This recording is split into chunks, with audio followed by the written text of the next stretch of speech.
आजिकल जुगर समस्ते चाहूँगी गोरा हाँवाई से फेस हो बा गोड़ हो बा हाथ हो बा बॉडी हो जहाँ भी हो समस्ते चाहूँगी कलारू केमती गोरा हे जदि कला लोक अच्छा ताकू केमती कहते कलारू गोरा हे जदि गोरा भी अच्छा सी भी तांको देह को जत्न बहुत भल भाव नौकरी तो जो मैंने चाहूँगी भल देखा जावाई तो से भिडटी तो केमिति आपण मानकर देह हाथ पूरा गोरा हो तो निश्चित भाव में भिडटी कई आउ चाहूना आजिकल जुगर कला हाँवाई तापर भगवान जहाँ को वरदान देते तो ताको आमे कौन चेंज कर तो नहीं तथापि घरे उपाय आपण मैंने चेष्टा करेंगे समस्ते तो ब्यूटी पार्लर जाकरी बहुत पैसा खर्च करिकी देह हाथ को गोरा करुँच तो आपण मानक आज होममेड घरे उपाय आपण मैंने करेंगे तो आपण मान किछिटा चेंज हो तो निश्चित भाव में यही प्रोसेस करेंगे तो चलतु भिडियोटी स्टार्ट करवा। नमस्कार दर्शक बंधु,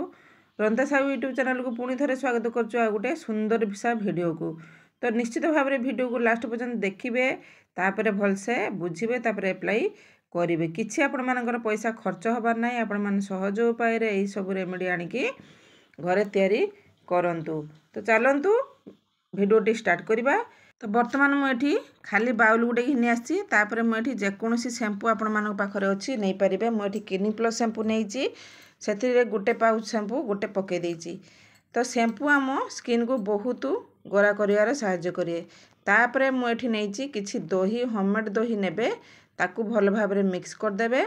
होममेड दही नेले कौन हम ना आम स्किन को व्हाइटनिंग कर साहाय्य कर स्किन को स्मूथ रखिब शाइनिंग कर या आमको बहुत साहाय्य हेल्प करिवो बहुत सुंदर प्रॉपर्टी।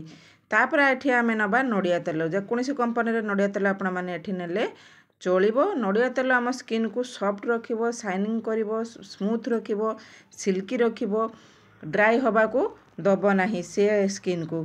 तो निश्चित भाव में ये तीनोटी इनग्रेडिएंट मिसीगला आपण मानक स्किन पूरा बहुत सुंदर देखा जिवो। तो निश्चित भाव में यही प्रोसेस करेंगे ताकू भल भाव में मिक्स कर सारा पर स्किन रे लगे जोठी आपण माने चाहते से लगे पारे गोड़ हो पाद हो हाथ हो जो जगार आपण मानकर कला दाग भी जदि अच्छी से जगार ही लगे पारे। मुझे आपण मानक हाथ में लगे देखौची तो सही प्रोसेस आपण माने करेंगे जी आपण मानकर धर क्वांटिटी कम बेसी एठी करि पारिबे। जदि आपण माने चेहरा रे आकू मुटे भी लगेबे नहीं खाली हाथ पादरे लगेबे जदि चाहिए ब्रशाज रे लगे पारिबे नहले हाथ रे एमती लगे पारिबे। लगे साला परे आकू 5 मिनट पर्यंत छाड़ी देबे।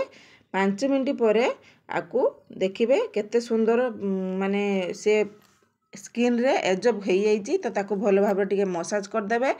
मसाज करवाटा निहाटी इम्पोर्टेंट तो मसाज करवाटा मुटे भी भूलिबे नहीं। 5 मिनट पर्यंत टिके मसाज करदे। याकू आपण माने डेली भी यूज कर परिबे सप्ताह को थरे भी यूज कर परिबे चाहिए आपण माने जेतेबेले चाहिए भी आपण माने टाइम बाहर करके ए प्रोसेस टी करि परिबे।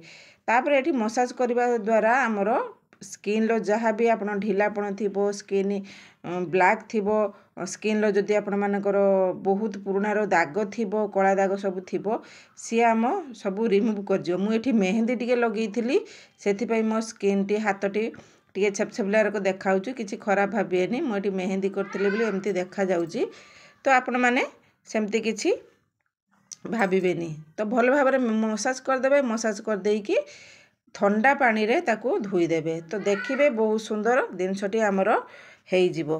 तो यही प्रोसेस आपण माने भी करंतु आपण मानकर स्किन पूरा व्हाइटनिंग जदि जे माने चाहूले कमेंट भी करथिले बहुत जने तो बॉडी व्हाइटनिंग पई नै करी आसंतु दीदी तो आज से रेमेडी मु नै करी आछि। तो निश्चित भाव में यही प्रोसेस करेंगे आपण मानको सुंदर सा स्किन पाई जिवे।